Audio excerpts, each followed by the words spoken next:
An affair is a betrayal that shatters the very foundation of a relationship. It's an earthquake that leaves behind a landscape of pain, confusion, and broken trust. But the affair itself, as destructive as it is, often isn't the single thing that guarantees a relationship's end. The true point of no return, the mistake that poisons the ground so nothing can ever be rebuilt, happens in the quiet, desperate conversations that follow. It's a failure not of fidelity, but of communication. They thought the affair was the biggest mistake of their life. They were wrong. The true breaking point, the one that guaranteed the relationship could never be saved, happened in the conversation that came next. It wasn't about the cheating itself, but a single communication error so subtle, yet so destructive, that it poisons any chance of repair. It's a psychological defense mechanism that feels like self-preservation to the person who cheated, but feels like a second, more profound betrayal to their partner. This is the biggest misstep made after cheating, and understanding it is the key to seeing why some relationships never, ever recover. Let's imagine a couple, Alex and Jamie. Their story is a familiar one. After weeks of suspicion and a gnawing distance growing between them, the truth comes out. Alex has been having an affair. The initial explosion is devastating. There are tears, accusations, slammed doors. The foundation of their life together has cracked right down the middle. Jamie is in a state of shock, adrift in a sea of betrayal. Alex is drowning in a mix of guilt, fear, and a strange, confusing relief that the secret is finally out. This is the first wound. It's deep and it's grievous, but it's not necessarily fatal. The fatal wound comes a few days later. They sit at the kitchen table, the air thick with unspoken pain. Jamie, looking hollowed out, asks the question that has been tormenting them. Why? And here, the second betrayal begins. It's not a single sentence, but a cascade of communication failures that all stem from one core error: the refusal to take absolute, unqualified responsibility.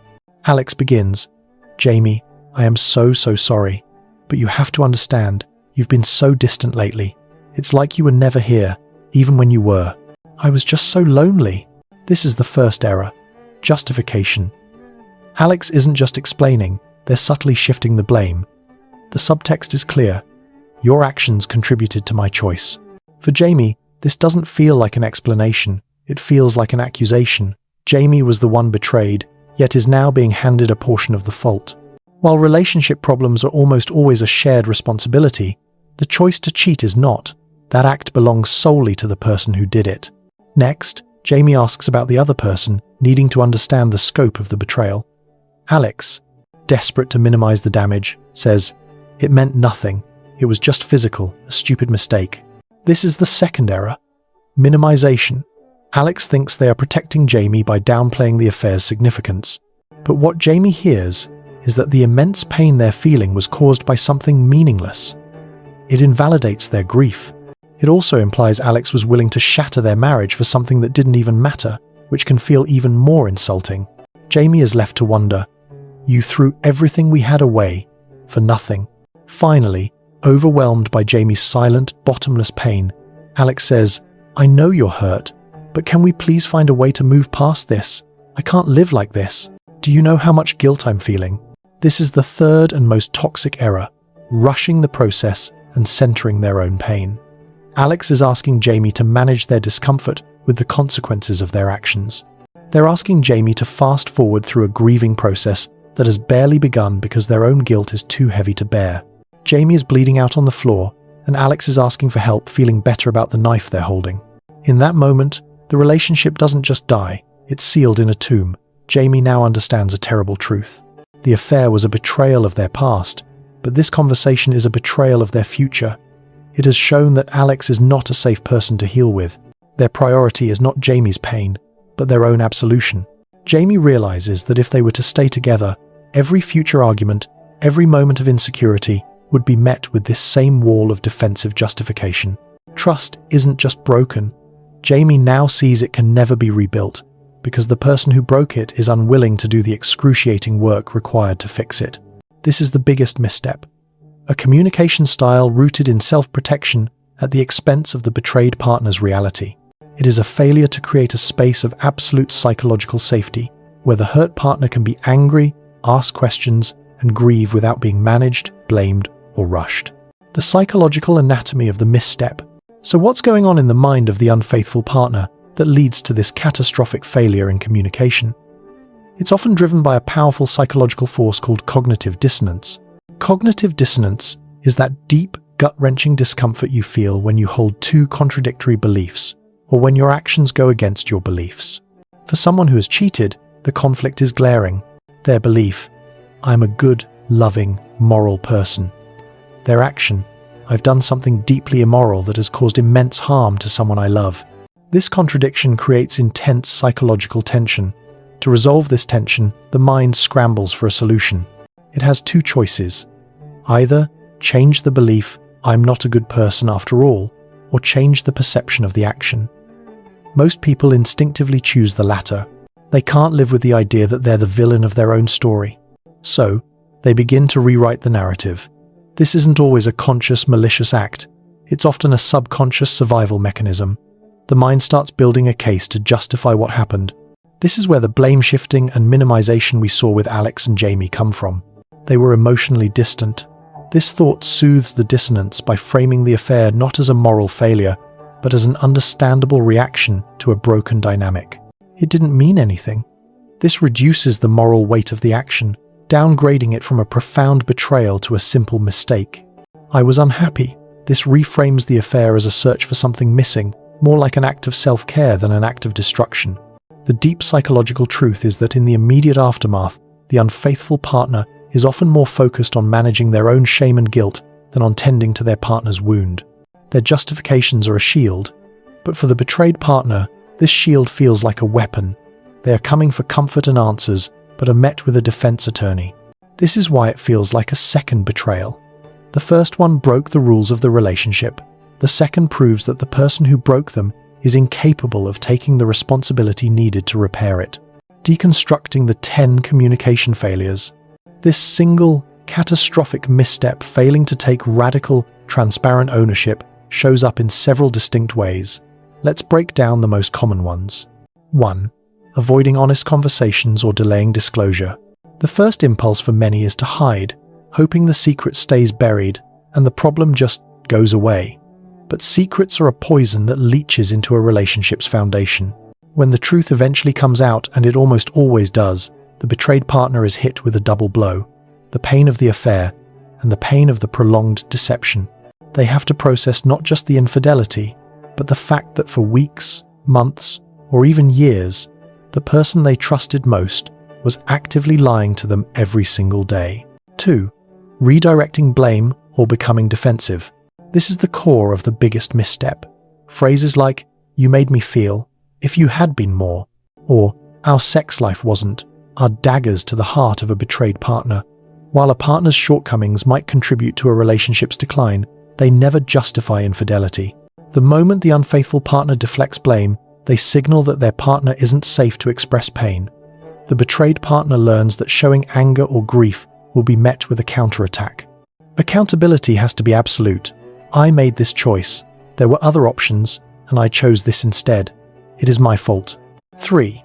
Overcompensating with performance. Affection. In an attempt to quell their own guilt or fast-track forgiveness, the unfaithful partner might suddenly become perfect.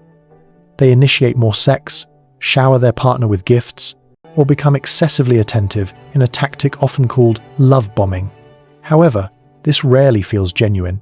It feels like a performance, an attempt to buy back love and silence pain with superficial gestures. To the betrayed partner, it feels fake, which only reminds them of the bigger deception. True reconnection is built on the slow, painstaking work of rebuilding emotional intimacy, not grand, inauthentic displays. 4. Failing to set and enforce clear boundaries with the affair partner. For reconciliation to even be a remote possibility, all contact with the affair partner must be severed, completely, unequivocally, full stop. There can be no ambiguity. Many people fail here. They might try to maintain a friendship, justify contact because of work, or let the connection just fade instead of making a clean break. Every text message, every accidental run-in, every lingering social media connection is a new betrayal. It tells the betrayed partner that they are not the priority. The only acceptable approach is total transparency. I'm blocking their number now. I'm deleting them from social media. Here is my phone, you can verify it. That transparency is almost always non-negotiable. 5. Neglecting their own emotional work. This might sound counterintuitive, but a person who only focuses on their partner's pain without addressing their own underlying issues is also setting the relationship up to fail. Unprocessed guilt and shame will inevitably curdle into resentment or defensiveness. If they don't understand times they chose to cheat their own insecurities, their unmet needs, their fear of conflict, they can't genuinely promise it won't happen again. Seeking individual therapy isn't selfish. It's a necessary part of recovery. It shows a commitment to understanding their own brokenness, which is the only way to become a trustworthy partner again. 6. Not allowing space for the partner's grief. The timeline for healing from infidelity is long and unpredictable. The betrayed partner will have good days and bad days. They'll be triggered by a song, a movie, a passing comment. A common misstep is impatience. The unfaithful partner, wanting to escape the discomfort of seeing their partner in pain, might say things like, "Are we still talking about this?" Or, "I thought we were moving past this." This is incredibly damaging. It pressures their partner to suppress feelings and pretend to be healed. A truly remorseful partner understands their role is to be a patient, steady presence, a rock their partner can cling to while navigating the waves of grief for as long as it takes. This is a tough subject, and if it's resonating, you've likely seen this dynamic play out. This work is about understanding the deep, often hidden patterns that make or break our relationships. If you're finding this analysis valuable, take a moment to subscribe and turn on notifications. We explore these topics because understanding them is the first step toward building a life of integrity. 7. Making promises without consistent follow-through. In the immediate aftermath, it's easy to make sweeping promises. "I'll never lie to you again. I'll be completely transparent. I'll do whatever it takes." But words are meaningless without consistent action. Trust isn't rebuilt through one heartfelt apology. It's rebuilt through 1,000 small, consistent acts of trustworthiness over a long period. When they promise to call at a certain time and don't, or promise to share their location and forget, each small failure is a massive blow to the fragile rebuilding process. The betrayed partner is watching their actions, not their words. 8. Avoiding professional help. Many couples try to navigate this crisis alone. That's like trying to perform surgery on yourself. The emotional trauma is too complex, the communication patterns too ingrained. Avoiding couples therapy is often a sign that one or both partners aren't truly committed to the hard work. For the unfaithful partner, suggesting and actively engaging in therapy is a powerful demonstration of that commitment.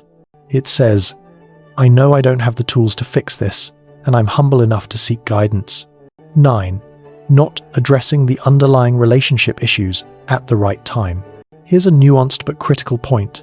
While relationship problems don't justify an affair, they do need to be addressed if the relationship is to become healthy again. The mistake is all in the timing and framing. Bringing up relationship dissatisfaction in the initial stages is just blame shifting. However, once full responsibility for the affair has been taken and the betrayed partner has had space to grieve, a second phase of recovery must begin. This is where both partners can look at the dynamics that made the relationship vulnerable in the first place. This conversation can only happen after the unfaithful partner has proven through their actions that they are a safe person to be vulnerable with again. 10. Trying to rush healing and forgiveness. The hard truth is that genuine healing from infidelity takes, on average, 18 to 36 months, and sometimes longer. Forgiveness is a process, not a decision. The desire to get back to normal is really a desire to escape the consequences. A partner who pushes for forgiveness doesn't respect the gravity of the wound they've inflicted. They must understand that their partner may never feel the same way about them again. The old relationship is dead. The affair killed it. The only hope is to, over a long period of patient and consistent work, build an entirely new relationship from the ashes. Pushing for forgiveness is asking for a shortcut that simply doesn't exist. The affair is the act of betrayal. The communication that follows is the test of character. The biggest misstep after cheating isn't a single action, but a fundamental failure of perspective. It's the failure to understand that in the aftermath of betrayal, your feelings, your guilt, your shame, your discomfort are secondary. Your primary, sole responsibility is to create an unwavering space of safety for the person you have devastated. This means absorbing their anger without defense, It means answering the same questions 100 times with patience. It means total transparency, even when it's humiliating.